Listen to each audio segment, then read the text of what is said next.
Israel का operation iron sword महाविध्वंसक हो चुका है। इजराइल ने अब तक 4 बार गाजा पट्टी पर हवाई हमले किए हैं। इजरायली एयरफोर्स ने 2000 बम और मिसाइलें गाजा पट्टी पर दागी हैं। इजरायली एयरफोर्स गाजा पर 1000 टन बम बरसा चुकी है। गाजा पट्टी के 1200 से ज्यादा ठिकानों पर हमले किए गए हैं। 21 से ज्यादा हाई राइज इमारतें जमींदोज की जा चुकी हैं। एक हाई राइज इमारत में सचिव रूही मश्ता का घर था। उसके घर में हमास का आतंकी कमांड सेंटर था, जिसे ध्वस्त कर दिया गया है। इजराइल के मुताबिक 400 से ज्यादा आतंकी मारे गए हैं। इजराइल ने यह भी कहा है कि गाजा पट्टी पर हमले जारी रहेंगे।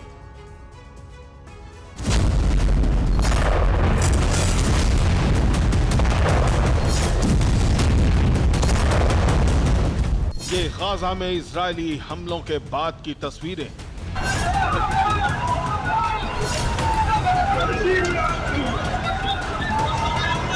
बड़ा इलाका तबाह हो चुका है। इमारतों का मलबा दूर दूर तक फैला है।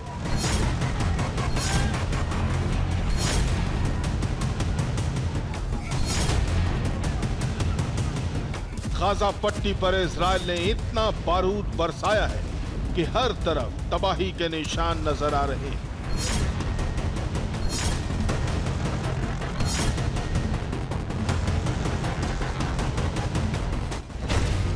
इजराइल के हमलों में अल जायतून, अल सुजाया, अल शती कैंप पूरी तरह तबाह हो गए। गाजा इस्लामिक बैंक की इमारत जमींदोज हो चुकी है। करीब 1 लाख फिलिस्तीनी गाजा छोड़कर जा चुके हैं। गाजा पट्टी के बड़े इलाके में हाई राइज इमारतों का मलबा बिखरा हुआ नजर आ रहा है।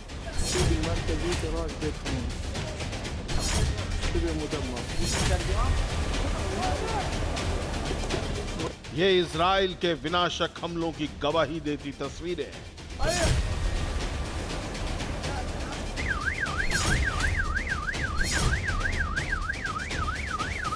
बीते 20 घंटों से गाजा के आसमान पर रॉकेट, बम और धुआं नजर आ रहा है। 9 अक्टूबर की दोपहर 2 बजे के बाद से इजराइल ने फिर गाजा पर हमलों की शुरुआत कर दी।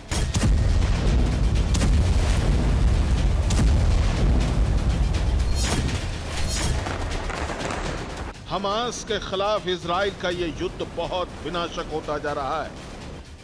तेल अवीव से कैमरामैन निशान और रिपोर्टर सुमित चौधरी के साथ bureau report TV9 Bharatvarsh.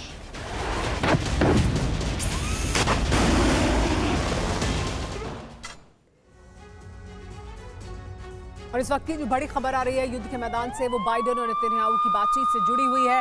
Biden और नेतन्याहू के बीच अहम बातचीत हुई है। बाइडेन लगातार नेतन्याहू के संपर्क में है। नेतन्याहू ये बता भी रहे हैं कि उनकी लगातार बातचीत हो रही है बाइडेन से। गाजा में घुसकर हमले की जरूरत है, कहा है नेतन्याहू ने बाइडेन से। हमास के सफाई के लिए गाजा में घुसना जरूरी है, नेतन्याहू ने ये बात भी बाइडेन के सामने रखी है। इसके अलावा एक और बड़ी खबर आपको बता दें, हमास के काफिले पर इजराइल ने हमला किया है। हमलावर काफिले पर दागा गया है रॉकेट। हमास हमलावरों की एक कार को तबाह कर दिया गया। इस हमले में रॉकेट के जरिए हमास हमलावरों की कार पर निशाना साधा गया। हमास के कई हमलावर इस हमले में मारे गए हैं। इजराइल की तरफ से देखिए किस तरह से हमला किया गया है। हमास के लड़ाके इस कार में सवार थे, जिनको निशाना बनाकर रॉकेट दागा गया और गाड़ी के परखच्चे उड़ गए।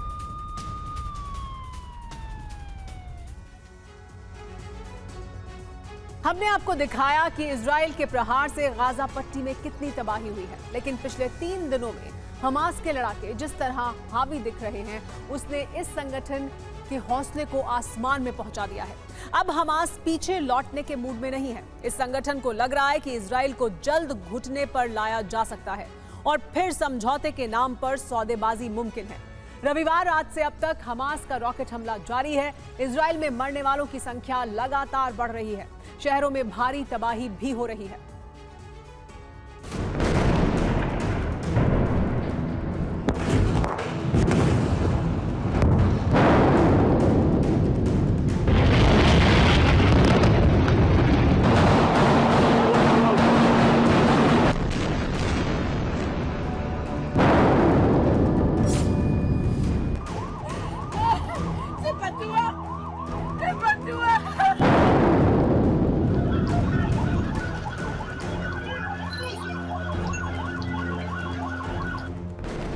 ना हालात बदले न तस्वीरें बदली। अगर वक्त के साथ कुछ बदल रहा है तो वो है इजराइल में मौत और जख्मी लोगों का आंकड़ा।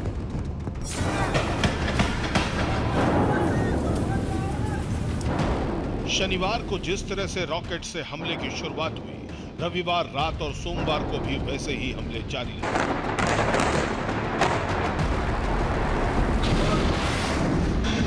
इजराइल के अलग अलग शहरों में सर्च अभियान और हमास के लड़ाकों के साथ मुठभेड़ भी जारी है।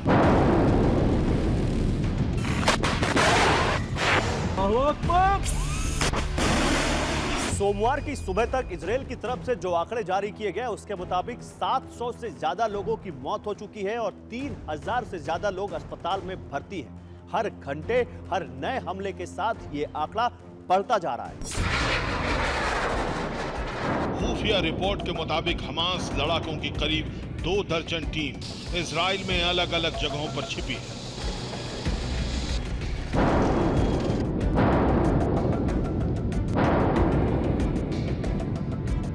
इजराइल की मजबूत सुरक्षा दीवार और आसमानी कवच को भेदकर जिस तरह से हमास ने हमला किया है, उसे देखकर पूरी दुनिया हैरान है।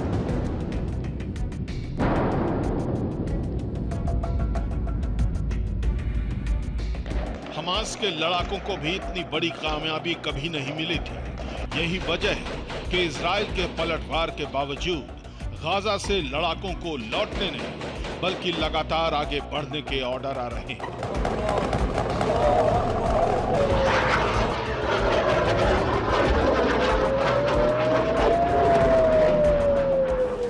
फिलिस्तीन के पास घातक हथियारों का कितना बड़ा जखीरा है और कितनी बड़ी तैयारी के बाद यह हमला किया गया है, उसका असर भी इजराइल में देखने को मिल रहा है।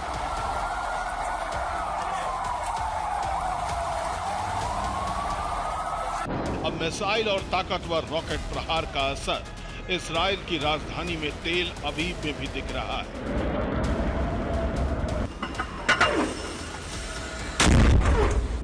TV9 भारतवर्ष के कैमरे में तेल अवीव में हुए धमाके और दहशत की तस्वीरें कैप्चर हुई।